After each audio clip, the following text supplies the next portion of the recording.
Mr. President, today is the anniversary, the 150th anniversary of the second inaugural address of President Abraham Lincoln. Later on this evening, there'll be an observance in the rotunda sponsored by the Illinois State Society and the Abraham Lincoln Bicentennial Foundation to observe this anniversary. My colleague, Senator Kirk, is scheduled to be there. Former Transportation Secretary Ray LaHood, Stephen Lang, and some of the most distinguished Lincoln scholars in America.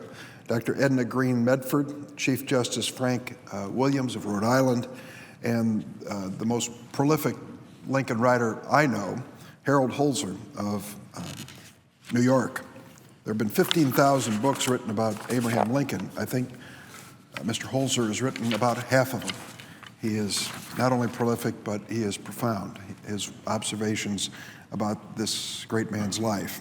And he will be joined by Edith Holzer, his wife, who has stood by him through his Lincoln travails. Historians disagree on whether the second inaugural address of Abraham Lincoln was his greatest speech or only his second greatest. Well, I'm in the latter camp. I accord the highest honor to the Gettysburg Address for its brevity as well as its inspiration. But both speeches are immortal. I'm not a Lincoln scholar, but my life as a Springfield attorney and an elected congressman and senator from Illinois have taken me to some of the same streets and same buildings that were part of Abraham Lincoln's life.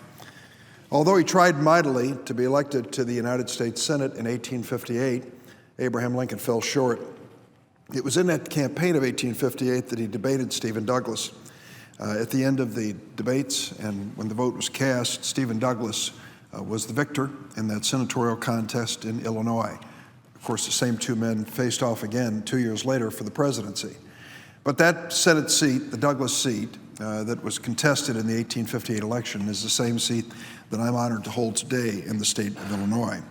You can feel Abraham Lincoln's presence in this building, particularly even near the Senate chamber.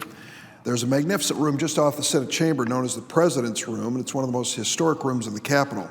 It was in this room in April of 1862 that Abraham Lincoln signed a bill outlawing slavery in the District of Columbia. It was in this room in 1965 that Dr. Martin Luther King and other civil rights leaders watched President Lyndon Baines Johnson sign the Voting Rights Act, prohibiting discrimination at the polls 100 years after Lincoln's death. It was in the same room on January 20th, 2009 that a newly inaugurated President Barack Obama signed his first official documents as President of the United States. And it was in this room that Abraham Lincoln worked long into the night before his second inauguration, signing and vetoing bills passed in the final hours of one Congress before the next Congress was sworn in. Imagine that, Congress leaving important business till the last minute. President Lincoln was working in the President's Room on March 3, 1865, when he received an urgent message from General Ulysses Grant. General Robert E. Lee was seeking a peace conference to negotiate an end to the war. Grant asked the President, his Commander-in-Chief, "What should I reply?" After conferring with the Secretary of War Stanton and Secretary of State Seward, Lincoln sent word back to General Grant that he was not to meet with Lee, quote, "unless it be for the capitulation of General Lee's army." The following day, in his second inaugural address, March 4th, 1865, Lincoln explained more fully why he had refused Lee's request for a negotiated settlement. He said, and I quote, "With firmness in the right as God gives us to see the right, let us strive on to finish the work we are in." To finish the work. Less than 5 weeks later, General Lee surrendered unconditionally at Appomattox. The cannons were silent. After 4 years of horrific death and destruction, the worst war, the most costly war in the history of the United States was over. But the work was not.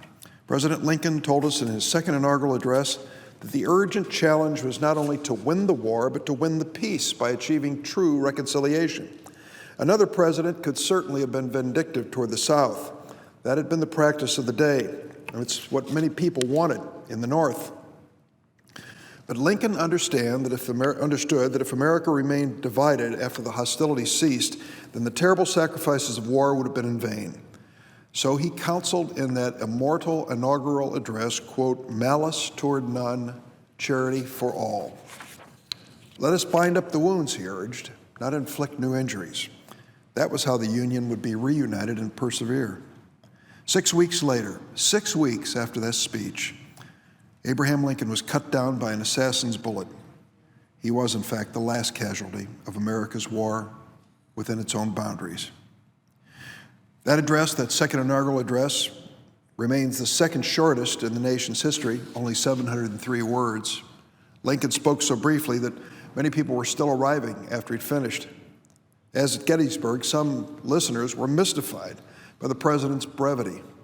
Few understood the genius of the speech at that moment. Frederick Douglass was an exception. He said to Mr. Lincoln afterwards, "That was a sacred effort." In the century and a half since his death, we've made uneven progress in achieving the kind of America Abraham Lincoln believed we could be. A full century passed before African Americans in the South were guaranteed the most basic right of citizenship, the right to vote. If President Lincoln were here today, I think he'd be happy to see our Union has survived. I think he would be pleased and astonished to see that America had elected and re-elected another lanky lawyer from Illinois and an African American to be our president. I also think he would challenge us.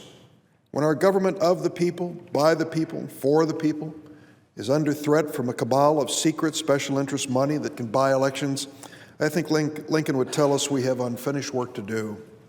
When we neglect to bind up the wounds of war, of even one soldier returning from war, and neglect to care for widows and orphans, Lincoln would remind us we have unfinished work to do. And when the right to vote is under systematic attack in so many states, for obvious political reasons, there is still work to do. When Americans who work long and hard can't earn enough to provide for their families, I think Lincoln would tell us to put our shoulder to the plow and finish the work of creating genuine opportunity for all Americans. You can see in the second inaugural and the Gettysburg Address one reason that Abraham Lincoln remains our greatest president. He shows us that America is capable of constant progress toward our professed creed. We can love our country and be determined to make it better.